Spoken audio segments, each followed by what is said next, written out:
Hello అండి. అందరికీ నమస్తే. ప్రస్తుతం మనతో పాటు సీనియర్ జర్నలిస్ట్ కిరణ్ కుమార్ గారున్నారు. ఆయనతో మాట్లాడదాం. నమస్తే సార్. నమస్తే అమ్మా. సార్ ప్రస్తుతం హ్మ్. రామ్ గోపాల్ వర్మ ట్వీట్ చాలా వైరల్ అవుతుంది. హ్మ్. అందులో ముఖ్యంగా I love Ongole, I love Ongole police అని చెప్పేసి 3 చైర్స్ అని చెప్పేసి పెట్టారు. అసలు ఏ ఉద్దేశంతో పెట్టుండొచ్చు? నీకా అది పెట్టంగానే నీకెలిగిందో లేదో గానీ నాకొక డైలాగ్ ఎలిగింది. ఈ మధ్య కాలంలో ఒక సినిమా డైలాగ్. ఆ! ఈ మధ్య కాలంలో బాగా famous block buster pan India రేంజ్‌లో ఆడిన సినిమాలో ఒక డైలాగ్ గుర్తొచ్చింది నాకు. ఏది? దమ్ముంటే పట్టుకోర షెకావత్తు, వదిలేస్తాం మొత్తం సిండికేట్. ఆ! కదా! ఆ! ఆయన వ్యాఖ్యల సారాంశం ఒక్క మాటలో చెప్పాలంటే అది. ఓకే. దమ్ముంటే పట్టుకోరా ఒంగోలు పోలీసు, పట్టుకుంటే వదిలేస్తా సినిమా ఇండస్ట్రీని అన్నట్టుగా మనం భావించాలి. ఓకే. లేకపోతే నిన్న విచారణకి వెళ్ళాడు 11 గంటలకు.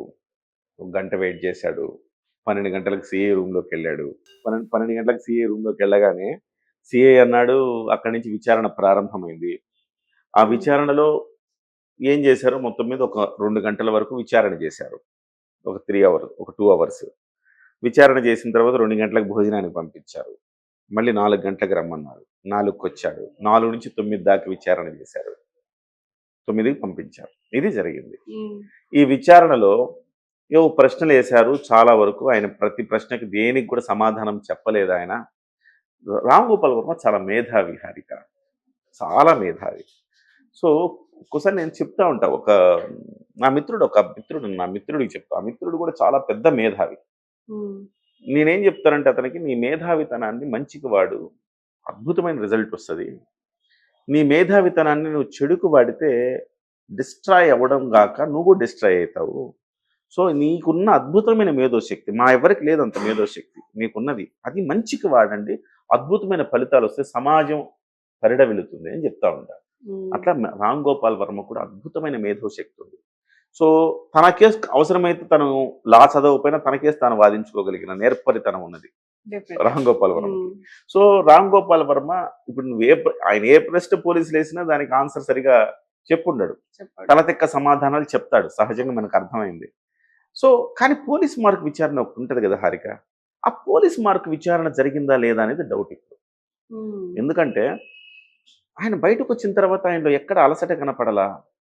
పోలీస్ మార్క్ విచారణ ఎదుర్కొన్న భావన కనపడలా. పోలీస్ మార్క్ విచారణ ఒక రోజంతా ఎదుర్కొన్నప్పుడు బయటకొచ్చినప్పుడు ఎట్లా ఉంటదంటే, ఒక రకంగా ఆత్మవిశ్వాసం కోల్పోయి ఉంటారు. నన్నట్లా ఇబ్బంది పెట్టారు, ఇట్లా ఇబ్బంది పెట్టారు ఏదో మాట్లాడతారు. హ్మ్. దానికి భిన్నంగా ఐ లవ్ ఒంగోలు పోలీస్ అన్నాడంటే, ఇతని క్యారెక్టర్ చూడండి ఎంత విచిత్రంగా, విభిన్నంగా ఉన్నదో. సో, అక్కడ పోలీస్ అన్నా ఫెయిల్ అయ్యి ఉండాలా. ఇతనన్నా డిఫరెంట్ మనిషి అయి ఉండాలా. ఎంటర్‌టైన్ అయ్యుండాల ఆ! ఫ్రెషర్స్‌కి. సో, ఆ క్వెషన్‌లను రాసి ఒక స్టోరీ రాసుకుంటాడు ఇప్పుడెళ్ళి ఏది? ఇంటికెళ్ళి. ఒక విచిత్రమైన వ్యక్తి అతను. సో, హ్మ్. అలాంటి వ్యక్తులకి పోలీస్ మార్క్ విచారణ చూపించకపోవడం పోలీసుల ఫెయిల్యూర్‌గా చూస్తాను నేను. So, right. అతన్ని ఫోన్ అడిగారట. ఫోన్ అడిగితే, "నేను ఫోన్ తేలేదండి. కార్‌లో పెట్టాను. నా మేనల్లుడితో పాటొచ్చాను. కార్‌లో పెట్టాను. నా మేనల్లుడు మళ్ళీ హైదరాబాద్ ఎళ్ళిపోయాడు" అన్నాడు.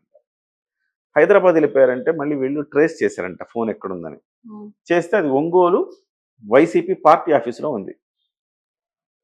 విచిత్రం. సరే పార్టీ ఆఫీస్‌కి పోలీసులెళ్లారంట. రామ్ గోపాల్ వర్మ గారి ఫోన్ ఉంది ఇక్కడ అని. హ్మ్. చెవిరెడ్డి భాస్కర్ రెడ్డి ఉన్నాడంట అక్కడ. మా దగ్గర ఏం మాట్లాడతారండి అని వాగ్వాదం అయిందట. మా దగ్గర ఆయన ఫోన్ మా దగ్గర ఎందుకుంటదని. పోలీసుల్ని ఒక ఆట ఆడుకుంటున్నాడు అని చెప్పాల. ఓకే. పోలీస్ మార్క్ విచారణ ఉండదా హారిక? నాకర్థం డెఫినెట్‌గా గాదు. ఉండాలి. సో, నువ్వు సామాన్యుల పట్ల మీరింత ఇదిగా బిహేవ్ చేస్తారే, ఒక సామాన్యుడు వాడికి ఎటువంటి అండా, దండా లేని వాడి పట్ల మీరు లేనిపోని సెక్షన్‌లు పెట్టి వాళ్ళని కుమ్మేస్తారుగా. మరి ఇలాంటి ఒక సంఘ విద్రోహమైన వ్యక్తి, అంటే సంఘ విద్రోహ చర్యలు చేస్తున్నాడని గాదు నేను.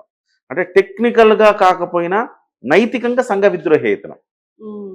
మీరు చూడండి నైతికంగా రైట్. అవును. సంఘ విద్రోహం. మన నైతికంగా కాబట్టి ఏ సెక్షన్‌లు వర్తించవు దానికి. యువతకి ఏం చెప్తాడు ఇవాళ? మీరు పెళ్లి చేసుకోవద్దు, ఇలా తిరగండి అమ్మాయిలతోటి, అయి చేయండి, రోజు అది చేయండి, ఇది చేయండి, నేను రోజు పోర్న్ చూస్తా. నువ్వు యువతకి ఏం సందేశం ఇస్తావు? నువ్వంటే ఒక భావన ఉంది కదా! 'శివ' సినిమా అప్పటి నుంచి కూడా రామ్ గోపాల్ వర్మ అంటే ఒక ఐకాన్ లాగా చూస్తారు కదా! నువ్వు ఇలాంటి అంటే దరిద్రమైన ఇవి చెప్తా ఉంటే యువత చెడిపోరా? సో ఒక మోరల్గా ఇతను సంఘ విద్రోహే.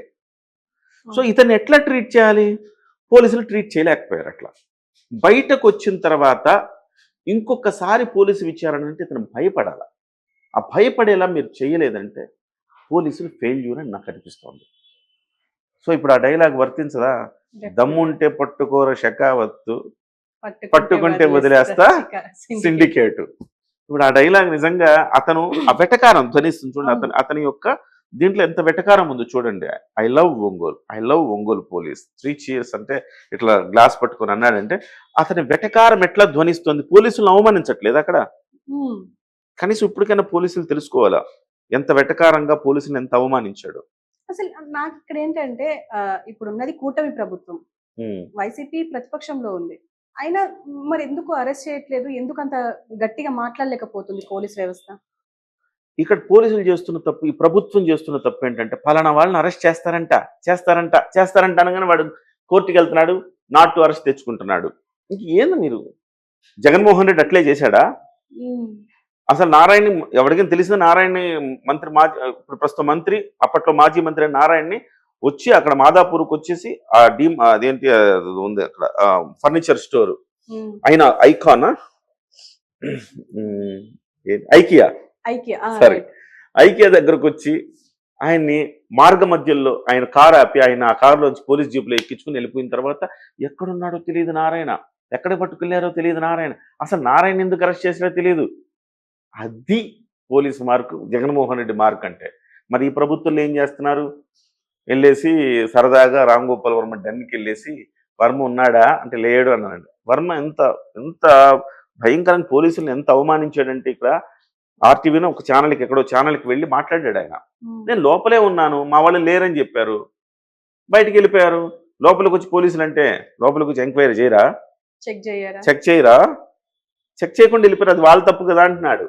అంటే పోలీసుల్ని ఎంత లైట్గా తీసుకున్నాడు, చట్టంని ఎంత లైట్గా తీసుకున్నాడు, ఈ విచారణని ఎంత లైట్గా తీసుకున్నాడో మనకు అర్థమవుతుంది. సో కోర్టుల పట్ల గౌరవం లేదు, పోలీసుల పట్ల గౌరవం లేదు, చట్టం అన్నా న్యాయం అన్నా కనీస విలువ ఏ పాటి విలువ కూడా ఇవ్వట్లేదు. సమాజం పట్ల ఆ గౌరవభావం లేదు. సో ఇవాళ పోలీసులు ఇప్పటికైనా అర్థం కావాల్సింది ఏంటంటే పోలీసులకి, మిమ్మల్ని అతను జోకర్లు చేస్తున్నాడు, మిమ్మల్ని బఫూన్లు చేస్తున్నాడు. ఇప్పటికైనా రామ్ గోపాల్ వర్మకి మీరు పోలీస్ మార్కు విచారణ రుచి చూపించాలి. అంటే ఇక్కడతో అవ్వదమ్మా, మళ్ళీ రెండోసారి విచారణ పిలుస్తారు. రెండోసారి విచారణ పిలిచినా వెళ్ళాలి అతను. ఇంక 4 రోజుల తర్వాత రండి అంటే మళ్ళీ వెళ్ళాలి, మళ్ళీ కబురు పెడితే మళ్ళీ రావాలి అతను. విచారణకు వస్తూనే ఉండాలి. ఇప్పుడు పోలీసుల చేతిలో ఉంది అతను జుట్టు. కానీ వీళ్ళు ఎంతవరకు లోపలికి వెళ్ళాక పోలీసులు ఇతనితోటి శివ సినిమా రోజులు గుర్తు చేసుకుంటే సరదాగా మాట్లాడుకున్నారా, నిజంగా అతన్ని ఇబ్బంది పెట్టే ప్రశ్నలు వేసారా మనకు తెలియదు కదా. సో ఇవన్నీ కూడా పోలీసులు అర్థం చేసుకొని ప్రజలకు మనం ఏం సంకేతం ఇస్తున్నాం, పోలీసులు అంటే భయం లేదు నాకు అని అతను చెప్తున్నాడు. ఇలాంటి సంకేతాలు సమాజంలోకి వెళ్తే మంచిదా చెడ్డా అని ఆలోచించాలి. పోలీసులు కూడా ఈ విషయంలో చాలా కఠినంగా వ్యవహరించాల్సిన అవసరం ఉంది. ఎస్పెషల్లీ గవర్నమెంట్ ఈ రకమైన చౌకబారు అంటే చేతగాని పనులు కాకుండా జగన్మోహన్ రెడ్డి చూసైనా కొంచెం తెచ్చుకొని కొంచెం కఠినంగా వ్యవహరించాల్సిన అవసరం ఉంది. Thank you very much sir.